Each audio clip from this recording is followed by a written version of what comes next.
Hey nerds, Farmer Jesse here. Welcome to Growers Daily, your daily dose of ecological farming insight. It is Friday, October 11th, 2024, and we are continuing our best farm advice ever week.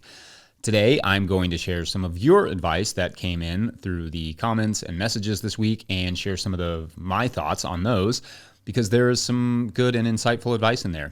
You all are amazing. Also, I'm going to share some thoughts on where to put your gardens, thoughts on tunnel garlic, and give you a Friday field note for your weekend.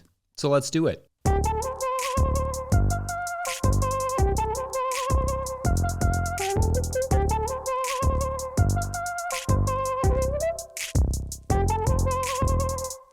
When we return on Monday, I will have officially turned 30-12, and I will have coached some soccer and probably will have also watched some soccer. The U.S. men's national team plays this weekend with their new coach for the first time, as does Racing Louisville, the official women's professional soccer team of No-Till Market Gardeners. But I am perhaps most excited about eating sweet potatoes. They are out of the ground. They are fully cured, which takes about 2 weeks, and it just may as well be a holiday. We'll call it my birthday. I'm seeing lots of shots of northern lights this morning from our northern farmer friends after yesterday's geomagnetic storm. That is one of those events that makes me deeply appreciate what a wondrous place this planet is. The profound number of elements that had to come together in the universe at the exact right times and right levels to generate a planet capable of creating and then sustaining life is always an extraordinary, precious reality to me. Hopefully this show helps inspire us to all take better care of this abundant rock we share so that many, many, many more generations of humans can enjoy these light shows and make everyone in the South super jealous with their posts about them because our light show was not nearly as cool, which I think is probably the point of it all anyway. Touche, universe. Anyway, let's dive into some of the advice you all shared this week on the final day of Best Farm Advice Ever week. One such piece of advice came from Patreon member Freetown Food Forest, who said it was a common piece of advice they'd hear to ask yourself why. Why are you doing a specific thing? But added the importance of asking how as well. They write, I found it helps me to cut back on superfluous chores and conversely not skip over tasks that might seem negligible but would set me up for success later.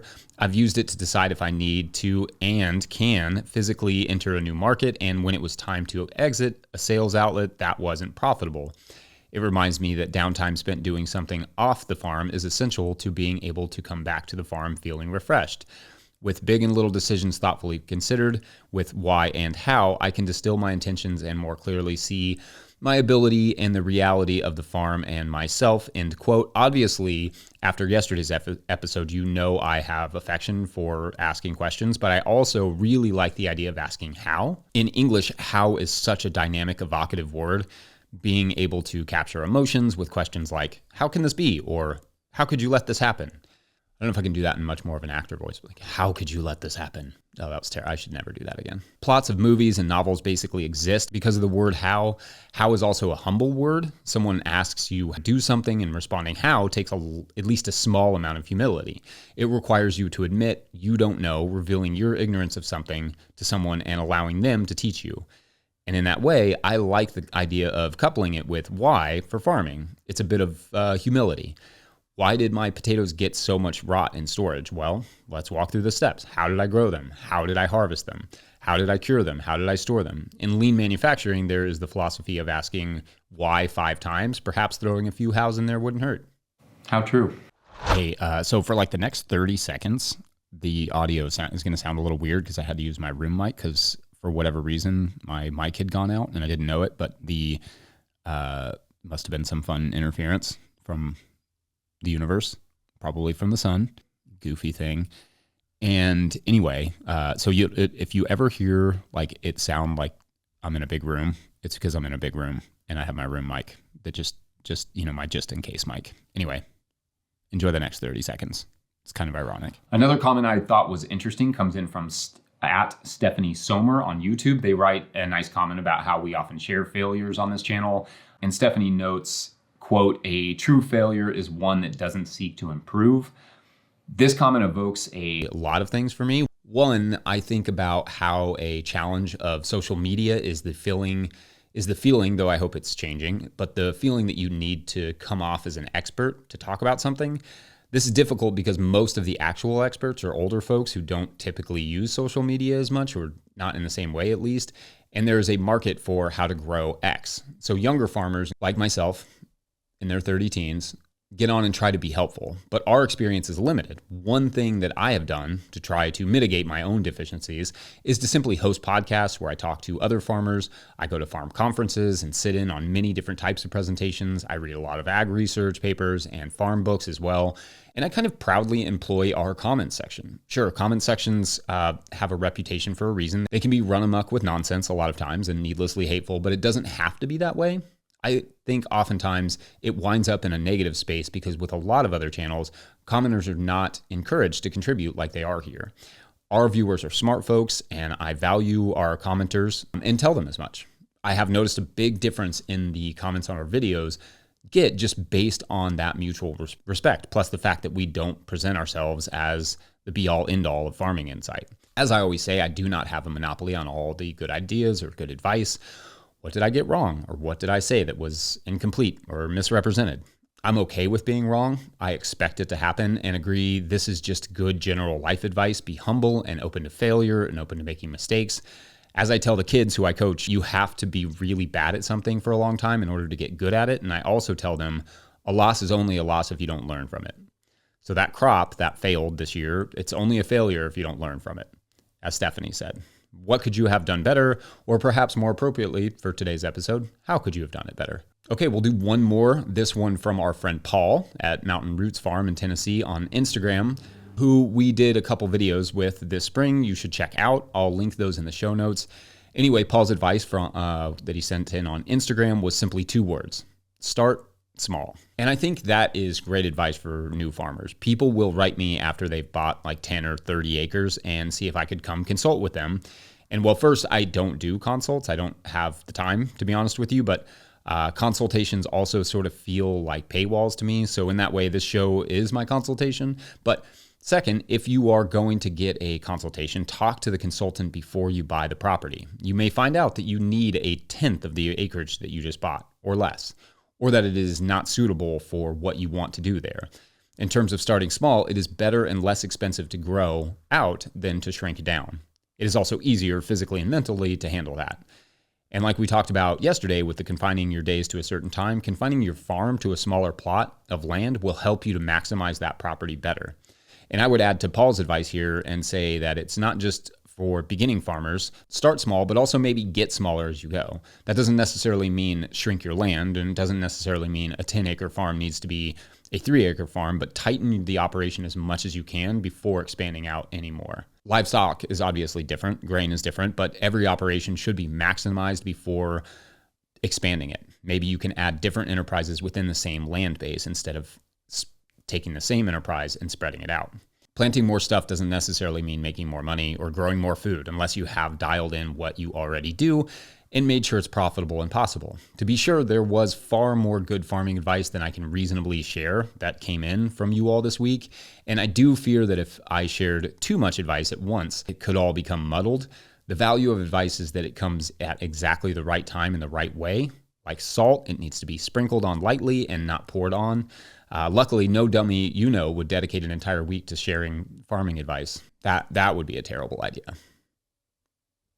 Next up, we'll get a question from one of our Patreon members at patreon.com/no-tillgrowers, BRB. Today's episode is brought to you by Rimmel Greenhouses. Whether it's tomatoes to market, flowers in the spring, or your family's harvest, growing in a greenhouse protected from the weather provides the right environment that you need for a harvest that you can count on. Rimmel Greenhouses are designed for durability and offer the quality that you need to grow productively year-round. Visit rimmelgreenhouses.com to get a quote today. If I may editorialize for a second, I own a Rimmel tunnel. I love it. We built it ourselves, and I really appreciated the quality of the tunnel as well as the customer service we received in the process, so make sure to check them out. If you, the listener, want to support our work, you can do so at patreon.com/no-tillgrowers. I will try to get to questions from everywhere that questions come in, but I will always get to those Patreon questions. You can join for as low as $2 a month, and I'll give you a shout out at the end of the show just for signing up or for bumping up from one level to another. $2 a month is like $24 a year, which you can't even buy a new t-shirt for that amount, but you can support a near endless supply of ecological farming info. Deal of the century. I believe Dypen Palmer said that. Anyway, today's question comes from Patreon member Gully Tract Food Forest Farmstead, who writes, would love to hear experienced market gardeners' advice on how to choose where to start your beds/fields and what you're going to grow where based on the property overall. Cases where the property is more than needed to market garden and why to set up the farm in a particular spot. Thanks. Okay, great questions. I'm going to try to at least cover some of it. One thing I see a lot just around the countryside is that people put their gardens weirdly far away from their houses. Out of sight, out of mind is not a good thing in gardening. Actually, I don't think that's a good thing in reference to anything, but further away your garden is from your home or where you are most often, like potentially your job, the less likely you are to tend to it. Everyone's personality is different, of course, but if you want to succeed, you need to commit to taking care of the gardens, and the best way to do that is to keep them as close as you possibly can to where you are most often. Next, if you can avoid a floodplain, avoid a floodplain. Not everyone gets a choice, obviously, on their property, but nothing will undo all of your hard work faster than even a small flood. Avoid slopes as much as you can. They make everything more difficult. If you have a slope and can afford a terrace or afford to terrace it, make large terraces with some machinery of some sort. Terraces large enough to put several beds on. In other words, not just a single terrace for a single bed. Check out the video we did with Sage Hill Ranch Gardens on this subject. Again, I'll link those in the show notes. The more sun, the better, but preferably with some large trees to the southwest. Well, the southwest here, at least in Kentucky, to block wind, but not block too much sun. To your part about where to plant what, if you do have a shadier area, that's a good spot for things like summer greens. And if you're in a really hot area, that could be a good place for most of the garden, just to have shade in the summer from deciduous trees. You don't want to put your gardens in a place where getting a water source there will be pricey.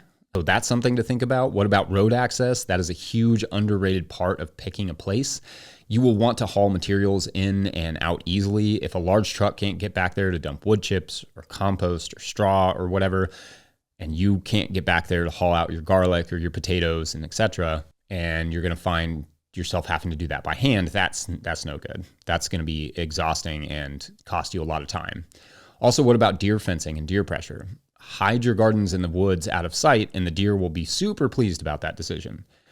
Often keeping it closer to home will at least reduce your pest pressure a little bit, your giant pest pressure, like giant rodents, deer, giant rodents. Generally, soil quality doesn't intimidate me to the point that I would put my gardens in an iffy place that has better soil, like a floodplain where good soil most often resides because of, deposited silt. Most soils can be improved, though, as I've said, compacted clay is definitely the most challenging. Like, if you have a choice to get away from that and it's not going to compromise other elements of your garden space, I would probably go away from the compacted clay. Drainage is another thing I've learned in all my let's call them opportunities. All of my opportunities to move farms, I've definitely learned to appreciate how important good drainage is. Do a percolation test before placing your garden somewhere, because you may have to rethink how you lay the gardens out or where you put them, or if you need to install drainage. More on starting gardens soon, probably many times over in the course of the show, but the fact that you are asking these questions is a good start. Oftentimes, people just pick the flattest, sunniest spot and go with that, but that's not always the best approach. And there's a lot that could be said about when to raise beds and when not to. I promise to get into that stuff soon. Thank you, Gully Tract Food Forest Farmstead, for the questions and the support. For new and existing Patreon members, there is a post there at patreon.com/no-till-growers called the October show thread, I think. Post your comments and questions there for me to tackle here on the show. Up next, some thoughts on growing garlic in high tunnels. Be right back. Hey you all, the No-Till Growers crew and I want to use the ad space today to point you towards a couple resources to help farmers in North Carolina directly affected by Hurricane Helene. Both the Organic Grower School, or OGS, and the Carolina Farm Stewardship Association, called CFSA, are local ag organizations there who have done a lot of work gathering resources for those of us who want to chip in. So their resources will be linked in the show notes, as well as the Appalachian Sustainable Agriculture Project, or ASAP, which was the organization mentioned by Lyric last Tuesday when I spoke with her about her farm's experience with the hurricane. It is impossible to overstate how big of a disaster this is. Sincerely, Helene is one of the worst American disasters since Katrina, so please help if you can, even if just throwing a few bucks towards a farmer's GoFundMe would be huge. Thanks, and back to the show. Okay, so the last 3 years, I have grown garlic in our high tunnel all the way to full size with the intention not of curing and selling this garlic as large bulb garlic, but rather the goal has been to simply have fresh garlic, that is the uncured garlic where the bulbs have differentiated, but the paper hasn't fully formed yet and it's still very juicy and frankly mind-blowing. I've wanted to have that version of garlic at that specific stage much earlier, and so I started planting garlic in the high tunnels around now. And here's what I learned. One, in order for most hardneck garlic to form a proper bulb, it needs, and this is a rough estimate, but is generally accepted time period, it needs 40 days under 40 degrees before the spring to achieve that. Though it is more interesting and complicated than that, which maybe we'll get into since it is garlic planting time here in the Northern Hemi, but we'll save that for another show. In the field, achieving this natural vernalization, a necessary cold period, is no problem, but in a tunnel with the warmer soils, it seems that 1 out of the 3 years we've done this, that about a fifth of the garlic did not properly bulb up, which is not an insignificant amount considering how valuable that space is. However, in the tunnel, every stage of the garlic happens 2 weeks earlier. Green garlic is available earlier, garlic scapes happen earlier, and fresh garlic is ready to sell 2 weeks earlier. Notably, I do discuss garlic in the Living Soil Handbook in great detail, which when you pick it up from no-tillgrowers.com, that helps to support our work. At the farmer's market, we were up until this past season when we stopped doing the farmer's market, but we were 2 weeks earlier to market with all those different forms of garlic, thanks to growing it in the tunnel. Now, the way we sell our fresh garlic is at $3 a bulb or 2 for $5. So that means we can successfully harvest roughly 700 bulbs in a 95-foot long tunnel bed, or 28.6 meters, which, and forgive these numbers, I'll try and make it make sense, but which is 5 rows of garlic at 8 inches apart in the row or 20 centimeters apart in the row. So anyway, with that spacing, we get about 700 bulbs and probably a little bit of loss, give or take. But that 95-foot bed could be worth somewhere between $1,700 and $2,100 plus whatever we get for the scapes. So that's not a bad return, and the crop is out in a relatively early time, by early to mid-June, and that gives us plenty of time for a second round of cucumbers or summer greens or whatever. But is it worth it? Well, I like passive crops like garlic where I plant it in the fall and don't really have to fiddle with it until I start harvesting in the spring, but the garlic will take space from other crops like early tomatoes or cucumbers, peppers, etc., plus late crops like lettuce, arugula, and so on. If I'm a home gardener, I'm probably not wasting that tunnel space. If I'm a gardener for chefs and don't have a ton of competition from other growers, same thing. But if I'm a market farmer, it's at least worth dabbling in early alliums. Not to sound redundant today, I feel like I've said this a few times, but we did a whole video on overwintered alliums with Evan Chender this spring, who is the culinary gardener and whose farm and market of restaurants in the area got hammered in Hurricane Helene. So I will post the link to that video, but also the link to how to kick in a few bucks to support Evan and his pack of Dachshunds, which are very cute, in the show notes. Otherwise, I think that's it for the day. Like last Friday, I will leave you with a Friday field note after the Patreon reads, because like every day, I will also give a shout out to our new Patreon members. I kind of think there have been new signups every day since I started this show, and I would love to keep that going for as long as possible and get a few new names to completely butcher on Monday over there at patreon.com/no-tillgrowers. Give a like on this video if you found it helpful, but more than anything, share it. Share it in a group you like. Maybe like, let's say this week, a banjo group. Banjo people love daily farming podcasts. It's like a known thing. Make sure you are subscribed or following wherever you are hearing this. Shout out to Willie Breeding for the theme music and the team at No Till Growers for all of their support. Oh, shouts to Patreon member Bill Marshall, who sent me these. You can see them if you're watching on YouTube, but books on amateur radio emergency services, which is very cool. I do plan to explore that idea a bit more soon for all of you, because I love the idea of farmers not just being prepared for themselves, but being prepared for their communities. So having somebody they can rely on for support. If you are indeed enjoying this show and want to see it keep going and growing, please consider that signing up to be a Patreon member like Bill, who is awesome. Otherwise, I will see you all back here on Monday, and we'll close out with some Patreon shout-outs, followed by a Friday field note for you. So big shout-outs today to... Oh, gosh. I'm so sorry, you all. Big shout-outs today to Divya Stroibing. Definitely got that one right. Tom Batty, or Beatty. Could be either. Could be both. Sonia Esqueda. Got that one. And B. Delia. I think I'm just 4 for 4 today. Solid performance. Thank you all for watching or listening. We'll see you tomorrow. Bye. Okay, so I have this thing as a coach where I really try and get our kids to focus on their body language and what it tells their teammates and what it tells the opponent and just what it does to them, to their play, to their game. And one of the things that I think about is, like if you, for instance, if you have a kid who kind of, every time they mess up, they kind of put their head down and they kind of like sort of dramatically, show that they're disappointed in themselves or they're disappointed in something that happened, or they say something negative, or they're getting angry and they're kind of like throwing their weight around, throwing their fists around or whatever. And just kind of being, overall visibly angry.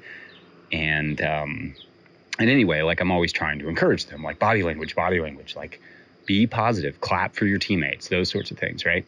But in farming, we don't really have that. So the other day I was kind of like really frustrated with some of the things that were going on our farm.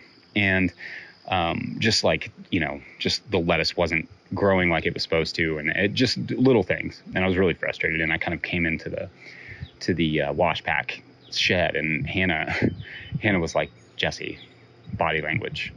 It was just a moment of being like, keep your head up, keep going, those sorts of things. But also like, it made me realize that, we don't, as business owners, we don't really have a coach. Like we don't really have fans. We don't really have people cheering us on and giving us that moment of being like, hey, look at how you're holding yourself. Like that's affecting your crew, or that's affecting you, or that's affecting me. And we don't really have that as farmers and as business owners. And it does have a huge, profound effect on how a team performs or how an individual performs, like how they're holding themselves. And I just realized like there's a lot of times since she said that, or since you pointed that out, that I kind of like, I wear it really hard when things aren't going well. And so I think ultimately that, we need to hire coaches on farms. I think that's what I'm saying. Yep. All right. Enjoy your weekend.